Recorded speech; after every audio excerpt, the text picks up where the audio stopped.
सो हमने देख लिया है मैकेनिकल वेव्स क्या होती हैं और अब हम देखने वाले हैं नॉन मैकेनिकल वेव्स। तो आइए हम हेडिंग डालते हैं अगली, नॉन मैकेनिकल वेव्स। इन्हीं को हम बोलते हैं इलेक्ट्रो मैग्नेटिक वेव्स। इन्हीं को हम बोलते हैं इलेक्ट्रोमैग्नेटिक वेव्स। अगर हम हिंदी में देखें तो हिंदी में नॉन मैकेनिकल वेव्स को हम बोलते हैं अयांत्रिक तरंगें और इसी को हम बोलते हैं विद्युत चुंबकीय तरंगें। Okay, so non mechanical waves क्या होती है? मैकेनिकल वेव्स में हमने देखा था जिन्हें माध्यम की आवश्यकता हो वो सब क्या कहलाएंगी? मैकेनिकल वेव्स, यानी कि यांत्रिक तरंगें। लेकिन अगर हम बात करें अयांत्रिक तरंगों की, नॉन मैकेनिकल वेव्स की, तो ऐसी तरंगें जिन्हें माध्यम की आवश्यकता ना हो, they do not require any medium. यानी कि नॉन मैकेनिकल वेव्स ऐसी तरंगें होती हैं जिन्हें किसी माध्यम की आवश्यकता नहीं होती।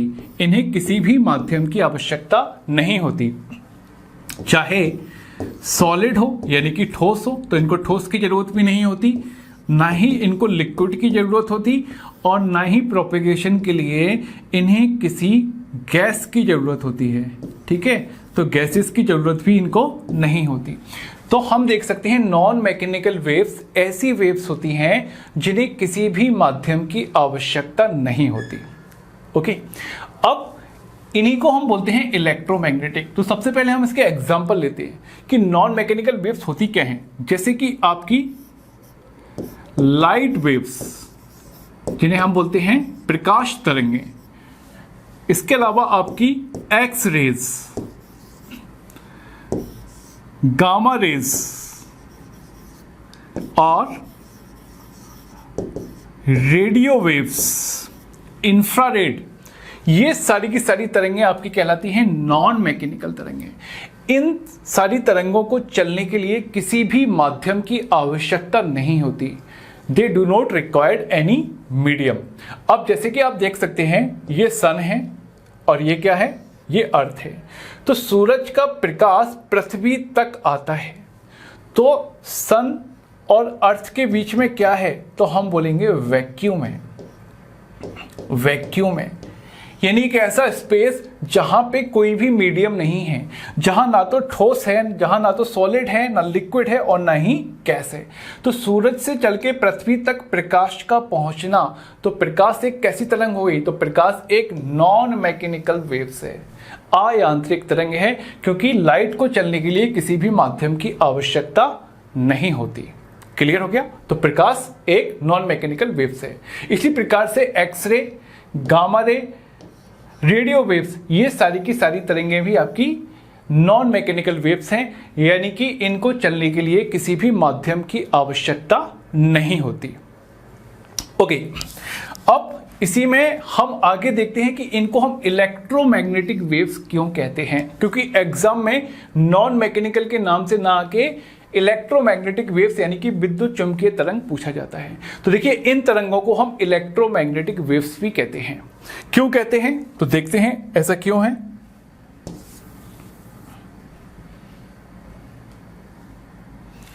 देखिए जब ये तरंगें चलती हैं, जैसे लाइट वेव्स जब चलती है तो ऊपर की ओर एक फील्ड बनती है, इसको हम बोलते हैं इलेक्ट्रिक फील्ड। ठीक है, एक फील्ड बनती है इलेक्ट्रिक फील्ड और इस साइड में एक फील्ड बनती है, इसको हम बोलते हैं मैग्नेटिक फील्ड। तो इसमें कुछ पार्टिकल्स इलेक्ट्रिक फील्ड में वाइब्रेशन करते हैं इस प्रकार से, और कुछ पार्टिकल्स जो होते हैं वो मैग्नेटिक फील्ड में वाइब्रेशन करते हैं इस प्रकार से। यानी कि ऊपर की ओर इलेक्ट्रिक फील्ड और उसके परपेंडिकुलर 90 डिग्री पे कौन सी फील्ड बनी? Magnetic field. इलेक्ट्रिक फील्ड और मैग्नेटिक फील्ड के वाइब्रेशन से, इन दोनों के वाइब्रेशन से क्या होता है? एक तरंग प्रोड्यूस होती है और यही है आपकी लाइट वेव्स, यानी कि यह है आपकी वेव्स। समझे आप? क्या हुआ? ऊपर की ओर इलेक्ट्रिक फील्ड, उसके परपेंडिकुलर मैग्नेटिक फील्ड, और इसकी वजह से क्या हुआ ऊपर की ओर इलेक्ट्रिक फील्ड, उसके परपेंडिकुलर मैग्नेटिक फील्ड, और इन दोनों के कंपन की वजह से उत्पन्न हुई क्या? प्रकाश तरंग। तो प्रकाश क्या है? तो प्रकाश एक विद्युत चुंबकीय तरंग है, ठीक है, क्योंकि इलेक्ट्रिक और मैग्नेटिक फील्ड की वजह से ये प्रोड्यूस हुई। सो ये कहलाएगी हमारी विद्युत चुंबकीय तरंगें। चलिए आगे बढ़ते हैं।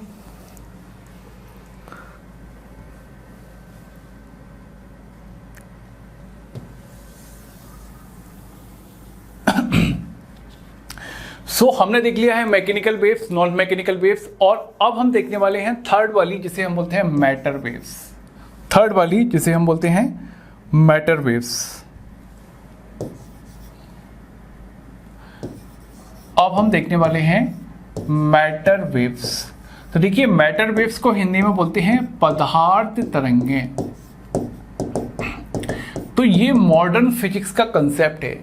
इसमें डी ब्रोगली वगैरह की हाइपोथेसिस ली गई है। उनका कहना है कि जब इलेक्ट्रॉन या प्रोटॉन जब गति करते हैं तो वो तरंग के रूप में, यानी कि वेव के रूप में गति करते हैं।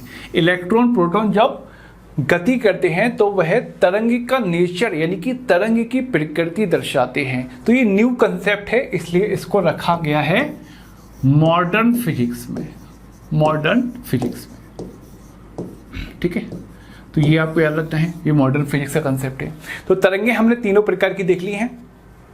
अब हम चलते हैं थोड़ा डिटेल में कि किस प्रकार की तरंगें होती हैं। तो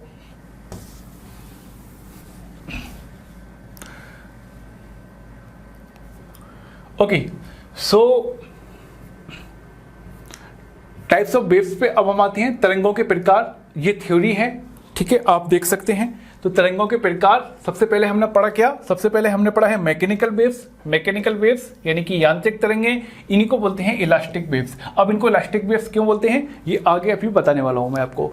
तो the waves which can be propagated only in material medium, यानी कि इनको सिर्फ मीडियम की रिक्वायरमेंट हो, जो सिर्फ मटेरियल मीडियम में ही चल पाए, जैसे ठोस द्रव गैस में ही चल पाए, वो कहलाती हैं आपकी यांत्रिक तरंगें, यानी कि मैकेनिकल वेव्स। ठीक है, हिंदी में भी देख लीजिए, ऐसी तरंगें जिन्हें संचरण के लिए माध्यम की आवश्यकता हो, वो कहलाएंगी आपकी मैकेनिकल वेव्स। जैसे कि एग्जांपल साउंड वेव्स, रोप वेव्स जो रस्सी में जो तरंग थी, वाटर वेव्स पानी में पत्थर फेंकने से जो तरंगें उत्पन्न हुई, वो कहलाती हैं आपकी मैकेनिकल वेव्स। इसी प्रकार से अगर हम देखें तो ये तो हो गई मैकेनिकल वेव्स जो हमने पूरा कंप्लीट कर लिया है। अगले टाइप की ओर हम आगे बढ़ते हैं।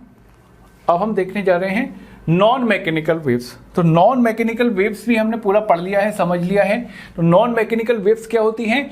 ऐसी तरंगें, the waves which require no medium for propagation, यानी कि जिन्हें किसी भी माध्यम की आवश्यकता ना हो, वो कहलाती हैं नॉन मैकेनिकल वेव्स या इनइलास्टिक वेव्स, अप्रत्यास्थ तरंगें। अयांत्रिक तरंगें, अप्रत्यास्थ तरंगें, ठीक है। ऐसी तरंगें जिन्हें किसी माध्यम की आवश्यकता ना हो, वो कहलाती है हमारी अयांत्रिक तरंगें या इनइलास्टिक वेव्स। और इन्हीं को हम क्या बोलते हैं? इलेक्ट्रोमैग्नेटिक वेव्स भी हम इनको बोलते हैं। जैसे एग्जांपल हम देख लेते हैं, एक्स रेज, गामा रेज और लाइट वेव्स। लाइट वेव्स ये कहलाएंगे आपकी नॉन मैकेनिकल वेव्स। अब तीसरे प्रकार की तरंगें जिनकी हम बात करें, मैटर वेव्स। तो the waves associated with moving particles like electron, proton etcetera. तो इलेक्ट्रॉन प्रोटॉन में जो गति होती है, जिसके कारण से जो तरंगें उत्पन्न होती है, उनको हम बोलते हैं मैटर वेव्स। और डिटेल में हमने इन तीनों को समझ लिया है। अब हम डिटेल में चलते हैं जो एग्जाम में आती है, हमारी टाइप्स ऑफ मैकेनिकल वेव्स। तो मैकेनिकल वेव्स को ऑसिलेशन के बेसिस पे फिर से दो भागों में बांटा गया है, यानी कि कंपन के आधार पर, डायरेक्शन ऑफ वाइब्रेशन के आधार पे इनको फिर से दो भागों में बांटा गया है। और ये दो भाग हैं आपके, सबसे पहला है, सो मैकेनिकल वेव्स दो प्रकार की होती है। पहला है आपका ट्रांसवर्स वेव्स एंड सेकंड है आपका लॉन्गिट्यूडनल वेव्स। तो इनको डिटेल में समझने के लिए हम चलेंगे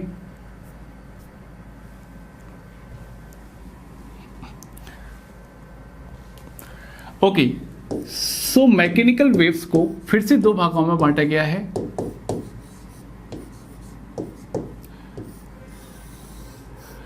पहला है आपका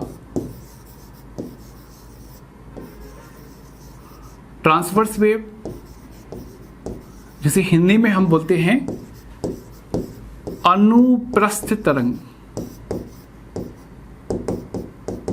एंड सेकंड है आपका लॉन्गिट्यूडनल वेव्स।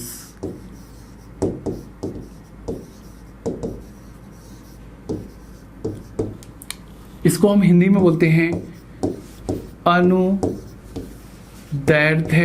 तरंग। ओके, सो मैकेनिकल वेव्स को ऑसिलेशन के बेसिस पे, कंपन के आधार पर फिर से दो भागों में बांटा गया है, अनुप्रस्थ तरंगे एवं अनुदैर्ध्य तरंगे। तो देखिए ट्रांसवर्स वेव्स क्या होती हैं, सिंपल एक लाइन की इनकी डेफिनेशन है, बहुत आसानी से हम इनको पहचान सकते हैं। तो ट्रांसवर्स वेव्स क्या होती हैं? तो ट्रांसवर्स वेव्स ऐसी तरंगे होती हैं जिसमें माध्यम के कण तरंग के चलने की दिशा, अगर वेव ऐसी चल रही है, वेव इस प्रकार से चल रही है, तो वेव ऐसी चल रही है और कणों का कंपन कैसा है, ऊपर नीचे, यानी परपेंडिकुलर ऊपर नीचे, तो तरंग का कंपन ऐसा है और कणों का कंपन ऊपर नीचे है, यानी कि इनके बीच का एंगल अगर देखा जाए तो 90 डिग्री का एंगल बनता है। सो ऐसी तरंगे, ट्रांसफर वेव्स ऐसी तरंगे जिसमें माध्यम के कणों का कंपन तरंग के चलने की दिशा के लंबवत हो, perpendicular to the wave propagation. Clear हो गया? ट्रांसवर्स वेव्स, अनुप्रस्थ तरंगे क्या होती हैं? ऐसी तरंगे जिसमें माध्यम के कणों का कंपन तरंग के चलने की दिशा के लंबवत हो, यानी कि तरंग इस प्रकार से चल रही है और कण ऊपर नीचे इस प्रकार से कंपन कर रहे हैं। तो इनके बीच जो एंगल बनेगा तो ये कहलाएगा पार्टिकल का डायरेक्शन, ये कहलाएगा वेव का डायरेक्शन। तो ये एक दूसरे के कैसे हैं? परपेंडिकुलर हैं। तो ऐसी तरंगे जिसमें माध्यम के कणों का कंपन एक दूसरे के लंबवत हो, परपेंडिकुलर हो, वो कहलाती है हमारी ट्रांसवर्स वेव। क्लियर हो गया? और इसका एग्जाम्पल आपको पता ही है, रस्सी वाला एग्जाम्पल हम काफी बार पढ़ चुके हैं। रस्सी को जोर से हिलाएंगे तो क्या होगा? रस्सी के जो पार्टिकल्स हैं वो ऊपर नीचे क्या करेंगे? कंपन करेंगे। और क्या होगा? रस्सी में एक तरंग चल पड़ेगी आगे की ओर। तो सेम यही चीज है रस्सी के अंदर। रस्सी वाले एग्जाम्पल में हमने देखा था, तो इसमें पार्टिकल का कंपन ऊपर नीचे हो रहा था और वेव इस प्रकार से फ्लो हो रही थी। इसको हम ऐसे भी दर्शा सकते हैं कि एक्स डायरेक्शन में वेव फ्लो हो रही है और वाई डायरेक्शन में पार्टिकल का ऑसिलेशन हो रहा है। वाई डायरेक्शन में क्या हो रहा है? पार्टिकल का ऑसिलेशन ऊपर नीचे, इस प्रकार से। तो ट्रांसवर्स वेव ऐसी वेव होती हैं जिसमें माध्यम के कणों का कंपन तरंग के चलने की दिशा के लंबवत यानी परपेंडिकुलर होता है। वहीं अगर हम बात करें लॉन्गिट्यूडनल वेव की, सो अनुदैर्ध्य तरंगे ऐसी तरंगे होती हैं जिसमें माध्यम के कणों का कंपन तरंग के चलने की दिशा, अगर वेव इस प्रकार से फ्लो हो रही है तो माध्यम के कण भी तरंग की दिशा में आगे पीछे इस प्रकार से क्या करेंगे? कंपन करेंगे। जैसा कि साउंड वेव्स में था, तो साउंड वेव इसी का एग्जांपल है। जैसे कि हमने देखा ये लाउड स्पीकर था और ये एक मनुष्य का कान था और बीच में क्या था? पार्टिकल था। तो यहां से जैसे ही आवाज निकली, यहां से जैसे ही साउंड निकला, तो इस पार्टिकल ने क्या किया? आगे पीछे कंपन, फिर इसने भी कंपन और इसने भी कंपन, और ये जाके हमारे कान के पर्दे से टकराया जिससे हमें साउंड सुनाई दिया। तो क्या हुआ? तो वेव का फ्लो कहाँ हुआ? आगे की ओर, और कणों का कंपन भी कहाँ हुआ? तरंग की दिशा में ही हुआ। क्लियर हो गया?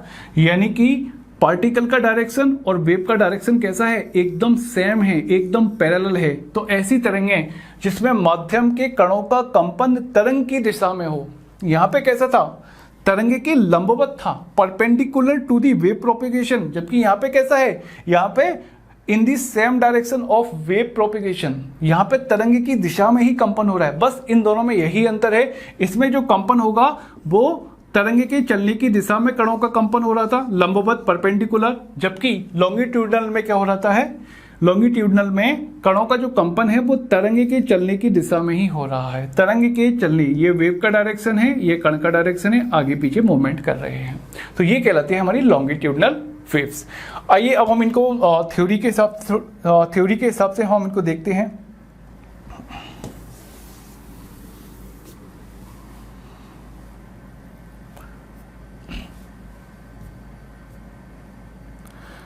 ओके, सो तरंगों के प्रकार हो गए हैं।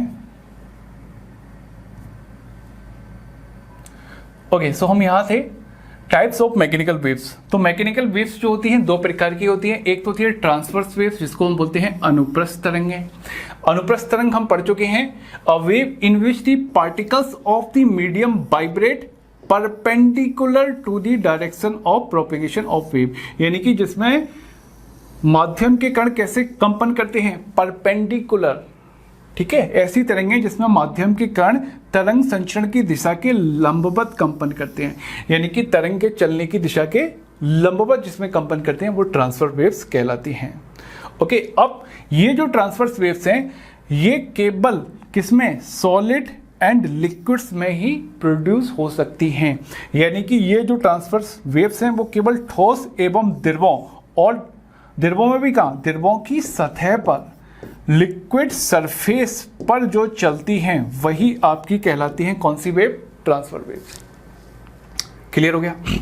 तो ट्रांसवर्स वेव्स जिसमें कणों का कंपन कैसा हो, तरंग के चलने की दिशा के लंबवत हो, और ये तरंगें केवल ठोस एवं द्रवों यानी कि सॉलिड एंड लिक्विड सरफेस पे ही प्रोड्यूस होती हैं। ये तरंगें ठोस एवं द्रवों की सतह पर ही उत्पन्न होती हैं।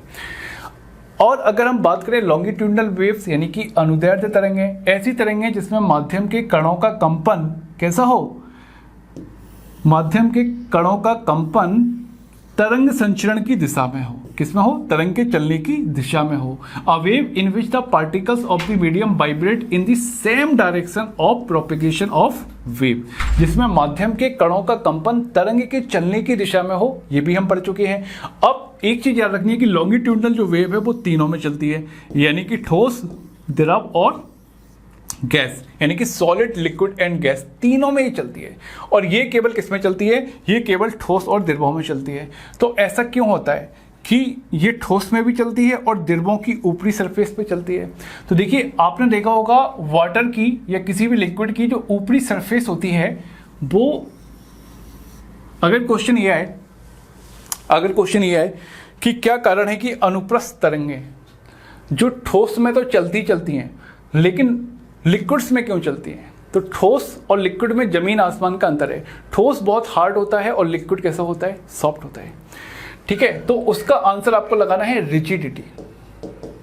ये आपको याद रखना है, रिजिडिटी, यानी कि जो वाटर की सरफेस है, जो लिक्विड की सरफेस है, उस पर रिजिडिटी पाई जाती है। रिजिडिटी मतलब एक प्रकार का इलास्टिक जैसा, यानी कि आपने पढ़ा होगा सरफेस टेंशन। तो वाटर की जो ऊपर की जो लेयर होती है वो एकदम तनी हुई मेम्ब्रेन की तरह होती है, एकदम टाइट मेम्ब्रेन की तरह होती है, तो उसमें रिजिडिटी पाई जाती है। ठोसों में भी रिजिडिटी पाई जाती है और लिक्विड की जो सरफेस होती है, लिक्विड सरफेस में भी क्या पाई जाती है, रिजिडिटी पाई जाती है। तो इसका एग्जांपल हमने लिया था, आपको याद हो, पानी में पत्थर फेंका था तो क्या हुआ था, इस प्रकार से क्या बना था, इस प्रकार से बने थे रिपल्स। सो वाटर की ऊपरी सरफेस पे जो चलने वाली तरंग है वो ट्रांसवर्स वेव्स है। ठीक है, यानी कि यहाँ पे जो पार्टिकल कंपन कर रहे हैं वो कैसे कर रहे हैं, परपेंडिकुलर, ऊपर नीचे कंपन कर रहे हैं, ऊपर नीचे। तो पानी की ऊपरी सतह पे चलने वाली जो तरंग है वो ट्रांसवर्स वेव है, लेकिन पानी के अंदर जो चलने वाली तरंग है वो ट्रांसवर्स वेव यानी कि अनुप्रस्थ तरंग नहीं है। ये आपको याद रखना है अच्छे से। सिर्फ लिक्विड की ऊपरी सरफेस पे चलने वाली तरंग ही कैसी है, अनुप्रस्थ तरंग है, यानी कि ट्रांसवर्स वेव्स है। ये आपको याद रखना है। ओके, और अगर हम बात करें लॉन्गिट्यूडनल वेव्स की, तो लॉन्गिट्यूडनल वेव्स क्या है, लॉन्गिट्यूडनल वेव्स ठोस में भी चलेगी, लिक्विड में भी चलेगी और गैस में चलेगी। अब लिक्विड में कहां चलेगी, तो देखिए लिक्विड की सरफेस पे जो तरंग चलेगी वो ट्रांसफर वेव्स है। लेकिन लिक्विड, अगर ये पानी भरा हुआ है,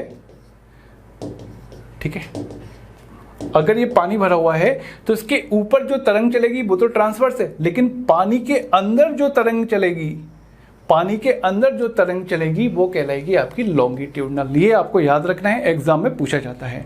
पानी की ऊपरी सतह पे ट्रांसवर्स वेव्स, पानी के अंदर चलने वाली तरंगें लॉन्गिट्यूडनल वेव्स कहलाती हैं। ओके, सो ये आपको याद रखना है, लिक्विड के अंदर चलने वाली तरंगें लॉन्गिट्यूडनल यानी कि अनुदैर्ध्य है, जबकि पानी की ऊपरी सतह पर चलने वाली तरंगें अनुप्रस्थ यानी कि ट्रांसवर्स वेव्स होती हैं। अब लॉन्गिट्यूडनल वेव ठोस में भी चलती है और ये भी ठोस में चलती है, यानी कि दोनों तरंगें सॉलिड्स में चलती हैं, ये आपको याद रखना है। ठोस में ये भी चलेगी, ठोस में ये भी चलेगी। और सबसे खास बात, ट्रांसवर्स वेव्स कहाँ नहीं चलती है, तो आपका आंसर होगा गैसों में नहीं चलती है, गैसेस में नहीं चलती है। क्यों? क्योंकि गैसेस में रिजिडिटी यानी कि प्रत्यास्थता नहीं पाई जाती है, गैसों में इलास्टिसिटी का गुण नहीं पाया जाता है। अगर बात की जाए इलास्टिसिटी की, तो बताइए सबसे अधिक इलास्टिसिटी किसमें पाई जाती है, तो याद रखिएगा सबसे अधिक इलास्टिसिटी होती है सॉलिड में। ठोसों की इलास्टिसिटी सबसे अधिक होती है, उसके बाद लिक्विड की और उसके बाद गैस। ठीक है, तो जिसमें इलास्टिसिटी सबसे अधिक है उसमें ट्रांसवर्स वेव्स भी सबसे ज़्यादा चलती हैं, और इलास्टिसिटी सबसे अधिक पाई जाती है ठोसों में और उसके बाद लिक्विड की सरफेस पे। ठीक है, तो इसलिए ट्रांसवर्स वेव जहां इलास्टिसिटी ज़्यादा होगी तो सॉलिड में ज़्यादा होती है और लिक्विड की सरफेस, इन दोनों जगह रिजिडिटी यानी कि इलास्टिसिटी सबसे अधिक होती है। इसलिए ट्रांसवर्स वेव्स यानी कि अनुप्रस्थ तरंगें ठोस एवं द्रवों की सतह पे चलती हैं। लेकिन गैसों में इलास्टिसिटी का गुण नहीं पाया जाता, इसलिए ट्रांसवर्स वेव्स वहां नहीं चलती है।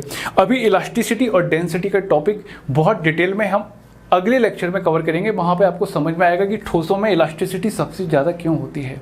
ठीक है, इलास्टिसिटी का एक गुण होता है, अगर ये एक ठोस है, अगर मैं इसको मोड़ूं तो जो वस्तु फोर्स लगाने के बाद थोड़ी सी क्या होगी, थोड़ी सी मुड़ेगी, हल्की सी मुड़ेगी, और अगर मैं फोर्स को हटा लूं तो ये कितनी जल्दी अपनी पूर्व अवस्था में वापस आती है।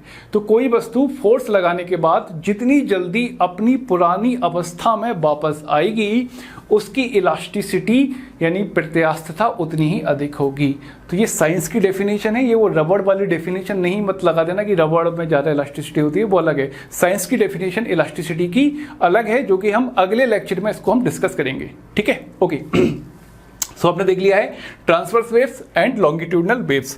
अभी हम डिटेल में पढ़ने जा रहे हैं आगे सिर्फ ट्रांसवर्स वेव्स, उसके बाद हम पढ़ेंगे लॉन्गिट्यूडनल वेव्स के बारे में।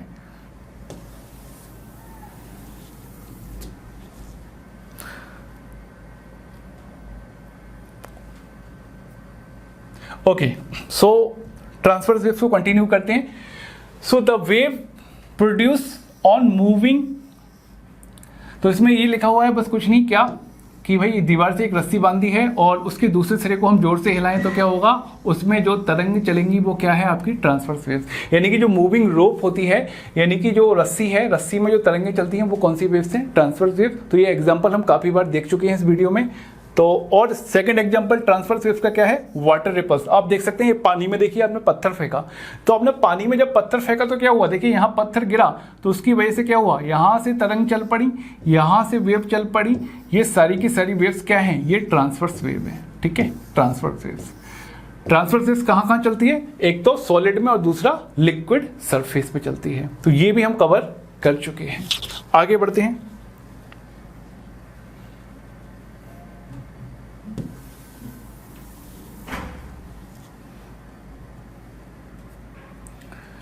ओके, सो ट्रांसवर्स वेव्स का अगर हम ग्राफ बनाएं तो ये ट्रांसवर्स वेव्स का एक ग्राफ है, इसमें आप देख सकते हैं।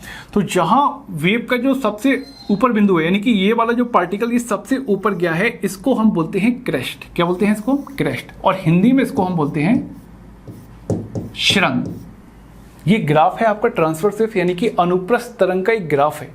ठीक है, तो ये सबसे ऊपर का जो पार्ट है इसको हम क्या बोलते हैं, इसको हम क्रेस्ट बोलते हैं और हिंदी में बोलते हैं शृंग। इसी प्रकार से सबसे नीचे का जो पार्ट, अगर ये पार्टिकल सबसे नीचे आ गया तो ये जो वेव का पार्ट है इसको हम बोलते हैं ट्रफ, और हिंदी में हम इसको बोलते हैं गर्त। तो ये आपको याद रखना है, क्वेश्चन आपको आ सकता है, ऐसी कौन सी तरंग है जो शृंग एवं गर्त के रूप में गमन करती है या जो क्रेस्ट और ट्रफ के रूप में प्रोपेगेट करती है। तो आपका आंसर होगा ट्रांसवर्स वेव। तो ट्रांसवर्स वेव्स किस प्रकार से गति करती है? Crest and trough. ठीक है, तो ये आपको याद रखना है। आगे बढ़ते हैं।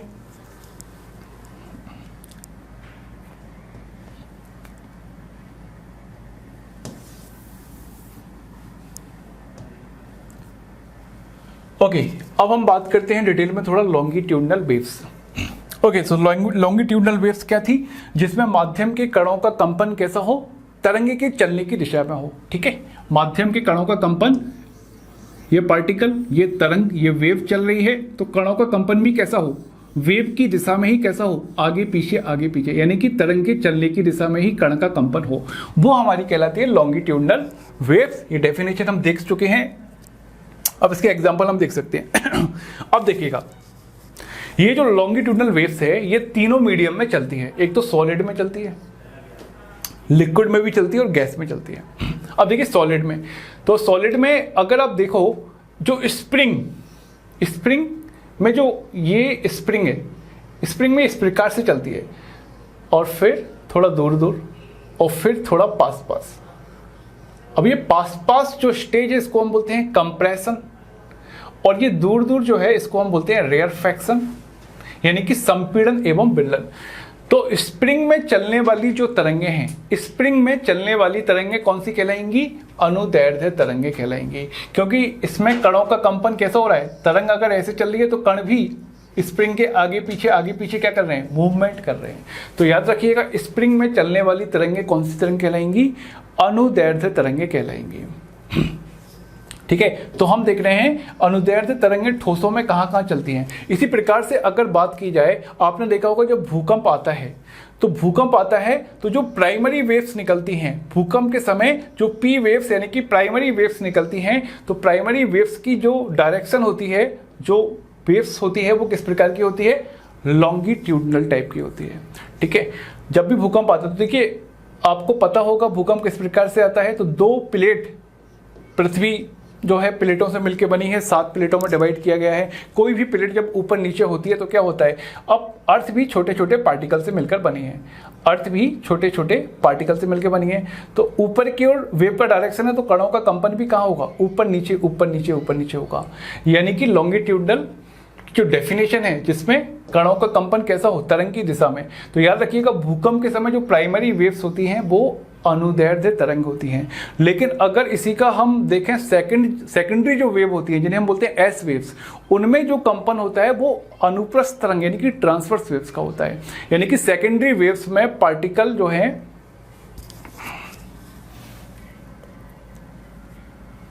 ये देखिएगा, इन्हें बोलते हैं हम एस वेव्स यानी कि सेकेंडरी वेव्स। तो सेकेंडरी वेव्स में जो तरंग चलती है वो कहलाती है आपकी ट्रांसवर्स वेव्स। याद रखिएगा, सेकेंडरी वेव्स में जो तरंग है वो क्या कहलाएगी? आपकी ट्रांसवर्स वेव तरंग कहलाएगी। जबकि प्राइमरी वेव्स आपकी कौन सी है? प्राइमरी वेव्स में आपका लॉन्गिट्यूडनल वेव, और सेकेंडरी वेव्स में आपका ट्रांसवर्स वेव। तो ये आपको याद रखना है। भूकंप तरंगों में दोनों प्रकार के उदाहरण हैं।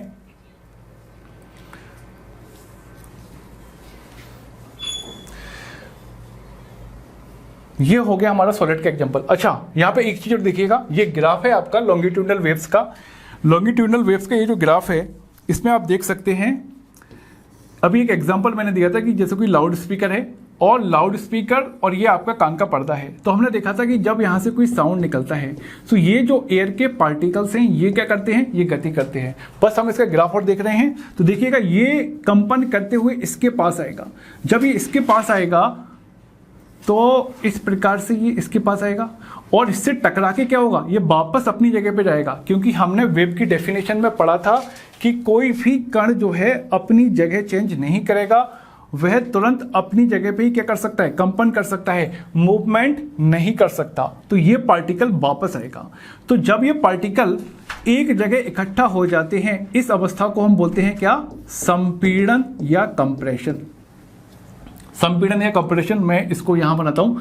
ये देखिएगा, ये बहुत सारे पार्टिकल एक ही जगह पे इकट्ठा हो गए, और जब ये दूर दूर हैं तो ये कहलाएगा आपका रेयरफैक्शन। फिर ये पास पास आ गए, फिर से क्या हो गया? संपीड़न। ठीक है, और फिर ये दूर दूर चले गए तो ये क्या कहलाएगा? ये आपका कहलाएगा रेयरफैक्शन। ठीक है, सो ये जो तरंगें हैं आपकी लॉन्गिट्यूडनल वेव्स, ये कंप्रेशन यानी कि संपीड़न, और ये जो बीच में गैप है इसको हम बोलते हैं विरलन यानी कि रेयरफैक्शन के रूप में गति करती है। जैसे ट्रांसवर्स वेव आपकी क्रेस्ट एंड ट्रफ के रूप में चलती है, उसी प्रकार से आपकी लॉन्गिट्यूडनल वेव्स जो है कंप्रेशन एंड रेयरफैक्शन के रूप में चलती है। ये सपोज किसी ने वहां से कुछ बोला, तो ये जो पार्टिकल है, ये पार्टिकल अब मूव करता हुआ आएगा और इसके पास आएगा। तो ऐसे एक पार्टिकल नहीं, ऐसे बहुत सारे पार्टिकल आएंगे। तो जब पार्टिकल दूसरे पार्टिकल से टकराने आता है तो इस पोजीशन को हम बोलते हैं कंप्रेशन। कंप्रेस हो गया पूरा का पूरा। अब क्या होगा, अब इलास्टिक की तरह देखिए, ये इलास्टिक की तरह क्या होगा, वापस जाएगा ये भी। अब वो पार्टिकल आया, एनर्जी लेके इससे टकराया, तो ये अपनी जगह पे वापस जाएगा। इसको एनर्जी मिल गई तो ये कहाँ जाएगा, ये अगले पार्टिकल से टकराने जाएगा। तो ये क्या हो गया, रेयरफैक्शन। बीच में गैप हो गया ना, ये क्या हो गया, रेयरफैक्शन। फिर क्या होगा, ये पार्टिकल अगले से टकराएगा, फिर से कंप्रेशन, और फिर ये टकरा के वापस आएगा अपनी जगह पे और ये आगे बढ़ जाएगा, फिर से रेयरफैक्शन। यानी कि लॉन्गिट्यूडनल जो वेव्स है वह कंप्रेशन, रेयरफैक्शन, कंप्रेशन, रेयरफैक्शन, इस प्रकार से आगे बढ़ती है। तो ये आपको याद रखना है, अनुदैर्ध्य तरंगें कंप्रेशन एंड रेयरफैक्शन यानी कि संपीड़न एवं विरलन के रूप में आगे बढ़ती है। अब आपको एक क्वेश्चन और आ सकता है, अनुदैर्ध्य तरंगों में जब अनुदैर्ध्य तरंगें जब चलती हैं एयर में तो क्या डेंसिटी चेंज होती है? बिल्कुल। देखिए, जब कंप्रेस हुआ तो क्या हो गया, पार्टिकल की डेंसिटी क्या हो गई, बढ़ गई, यानी कि एयर की डेंसिटी बढ़ गई। फिर जब रेयरफैक्शन आया तो क्या हो गई, डेंसिटी कम हो गई। फिर से कंप्रेशन हुआ, फिर डेंसिटी बढ़ गई। तो याद रखिएगा, जब भी एयर में अनुदैर्ध्य तरंगें चलेंगी या साउंड वेव्स जब चलती हैं तो क्या होता है, तो डेंसिटी चेंज होती है। ओके, तो ये आपका रखना है, ये कंप्रेशन और ये रेयरफैक्शन के रूप में ये गति करती हैं। जहां पे एक साथ है वो कंप्रेशन है और जहां दूर दूर है वो क्या कहलाएगा, आपका रेयरफैक्शन।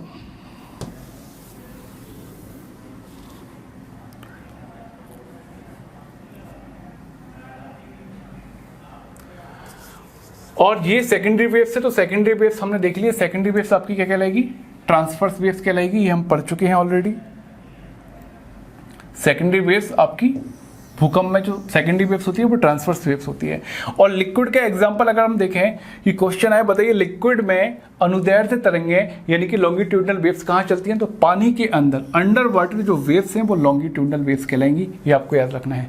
पानी के अंदर जब आपने पत्थर फेंका था तो ये तो ऊपर की सरफेस हो गई, लेकिन जब ये पत्थर नीचे जाएगा तो नीचे जाके क्या करेगा, जो वाटर के मॉलिक्यूल हैं उनको प्रेस करेगा, तो नीचे की ओर दबाएगा तो कण कहाँ कंपन करेंगे, नीचे की ओर, और वेव भी कहाँ फ्लो होगी, नीचे की ओर। यानी कि वेव का डायरेक्शन और पार्टिकल का डायरेक्शन कैसा होगा, एकदम सेम होगा। तो इसलिए पानी के अंदर या लिक्विड के अंदर चलने वाली तरंगें क्या कहलाती हैं, आपकी लॉन्गिट्यूडनल वेव्स। और गैस का एग्जांपल हमने देख लिया है, गैस में अनुदैर्ध्य तरंगें कहाँ चलती है, साउंड वेव्स। तो ये हमने वेव्स आज कुछ कंप्लीट कर लिया है और बाकी हम इसके अगले पार्ट में कंप्लीट करेंगे। ओके, आई होप आप लोगों को समझ में आया होगा। Thank you so much.